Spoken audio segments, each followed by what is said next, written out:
Hello everybody, it's your boy N here. I'm coming at you guys with another YouTube video. So in today's video, it is going to be a video on ENZO for Purge. As you can see here, we just hit a crippling 2 billion damage on this Purge 29 run. So let me show you how we are going to do this. But before we do that real quick, my creator code is going to be on screen right now. My Discord server is also going to be linked in the description, so please do check both of them out. And now let's actually get on into today's video. So starting off, let's go on over the ENZO build that we are going to be rocking. So to start off with this ENZO build, this is what we are going to be going with. Now we're going to be going with as much duration as we can, as well as very high cooldown. We're using Supply Firearm Enhancer for that first ability and that fourth ability buff, well more specifically the first ability. But as you can see here, we've got 2.9 seconds cooldown and then 24 seconds of duration, which is honestly great. A ton of crit rate increase, all the important stuff that we get with ENZO. Now we are going to be using 2 HP modules, so we're using Increase HP for HP of course, and then Battle of Stamina. Again, Battle of Stamina is doubling up with duration, so that's also quite important. Then Shot Focus, because of course Firearm Attack is important, and just maxing out the duration really. Now this focus on singular really does not matter. The focus on singular is for his first ability, but I promise you it probably doesn't even make a difference. But that is basically this build, and this is the majority of what you will be running for ENZO. Now for this module over here, this is going to be changing. So this is a slot that I've left with just level 6, because you don't need any more resistance than that. So if you were to talk about immunity, you can see that there's obviously heat, there's poison, there's freeze, and there is electric immunity. Even running all of these at level 1 will still give you immunity to the effects, which is the most important part. But if you are really passionate about your ENZO and you want to put catalyst in for all of these different types of slots so you can get max resistance out of it as well, then please do be my guest. But this is all you actually need to run ENZO. Next up, we've got ENZO's Reactor. So for this, you are obviously going to have whichever optimization condition you prefer, but I would recommend Machine Gun in this specific instance. Now for the 2 stats in the middle, non-attribute and dimension, of course, because of his abilities, and then the 2 stats at the bottom, cooldown and duration up. You know, most people probably already have this Reactor, so, you know, that's all you actually need. Now for the external components, we're going to be running 2 sets. So again, we are going to be running Hunter parts, and then we are also going to be running Annihilation parts, 2 of each, 2 for cooldown and 2 for duration up. So for the top stat, you want max HP and MP recovery out of combat. For the next stat, you want chill resistance or max MP and MP recovery in combat. For the third part, the memory, you want the MP recovery modifier, and then defense or electric resistance would be nice. And then for the final part, shield recovery modifier, max shield or shield recovery out of combat.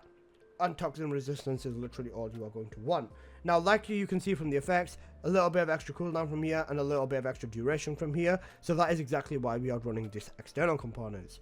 Now for the weapon, we are going to go with the Albion cavalry gun. Now I will go and recommend something a little bit different from other players, but you know, this is my video, so you know, we're balling with it. Now I recommend getting 2 firearm attack on the top stats. As you can see, I'm running 2 chills, and I feel like it's not worth running 2 chills in my opinion, so I would recommend running 2 firearm attacks for the top 2 cores, and then the element you want in the third one.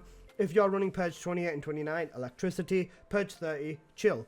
Crit damage, of course, and then fire rate is better in my opinion, because this weapon is slow AF without the fire rate. Next up, we've got chill, and then leads into darkness on here, which I think is quite nice, and then rounds per mag, and then crit damage on here, so you know, we're just optimizing our damage.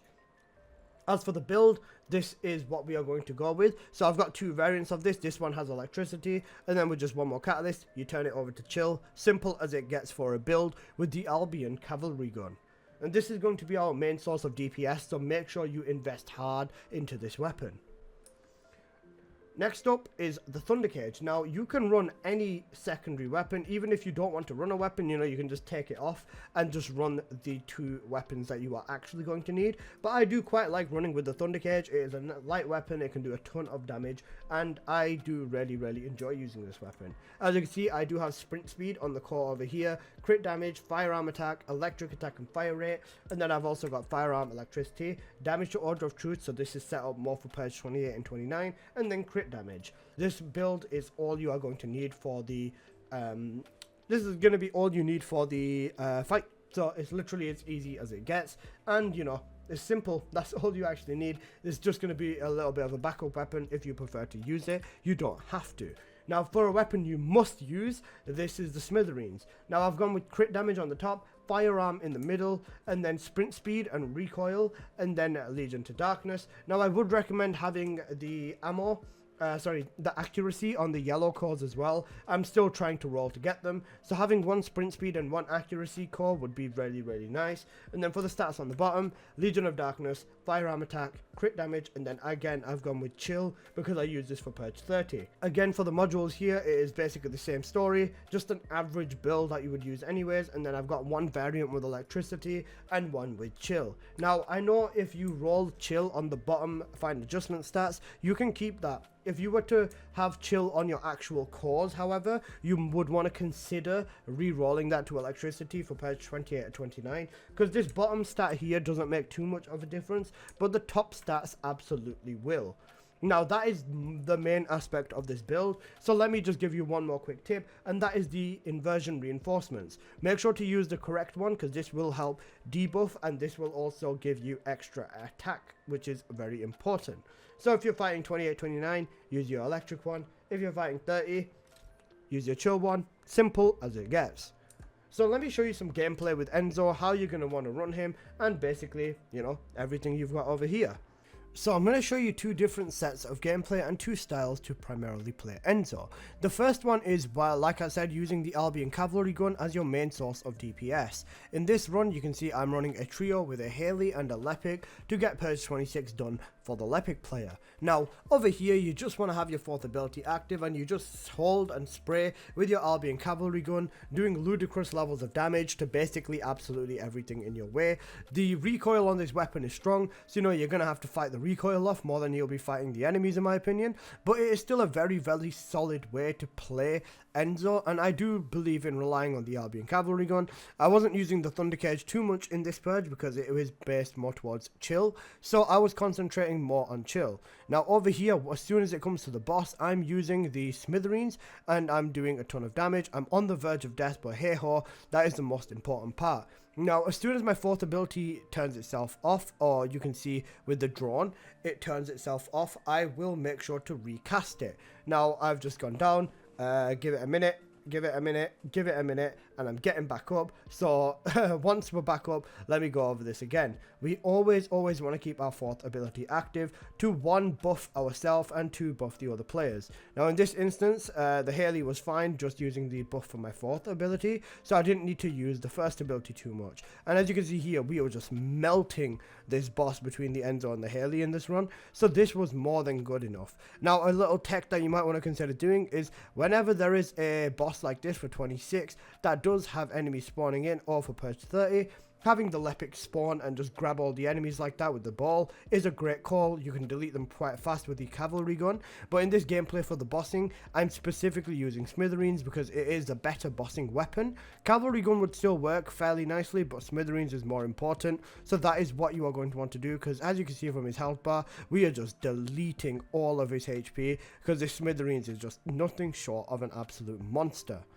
And then there is option 2, which is the alternative option, of course, but that is just ignoring the cavalry gun and just using the Smithereens for literally everything. In this gameplay, we are running Purge 29. Also, massive shout out to Potato or Choco Mint, one of my best friends in this game, and he allowed me to use his ENZO gameplay, so I appreciate that. If you look around, you'll find my amazing Panda Lepic in the gameplay. But as you can see here, my man is just going all in, raw dogging with ENZO left, right, and center. He is using his 1st ability for extra buffs, so you know he's making good use of that red module, and as soon as Lepic throws in any of the fireballs, you can see him just going ham and spraying inside of the circle, which is exactly what you should do. ENZO is waiting for Lepic to debuff, and then you can just see him doing crazy levels of damage with Smithereens, just constantly jumping around and spraying it. And because of course he's playing ENZO, his ammo economy is perfectly fine because he's the one using his 4th ability. Now you can see as soon as his 4th ability expires is going to be when you want to recast it. Now I know that sounds stupidly obvious, however, if you do look at the cooldown on this ability, you will see that this this ability is still active by the time it has completely cooled down. So this is a very important part of this build. You can see the ability is still going, and after that drone explodes is going to be when you want to cast that ability again. If there's any down players, wait for them to get up, and then ENZO is going to cast the ability so everyone gets the buff. Now once everyone has got the buff, you're good to go. Absolutely delete, dog, and hit all of the enemies as much as you can. And of course, if you're using nothing but a Smithereens, you're guaranteed tons and tons of damage. Fast forwarding towards the end of the fight, you can see the way that Choco plays is by using a ton of movement. He's constantly jumping around, rolling around, and the sprint speed makes it a little bit easier for him.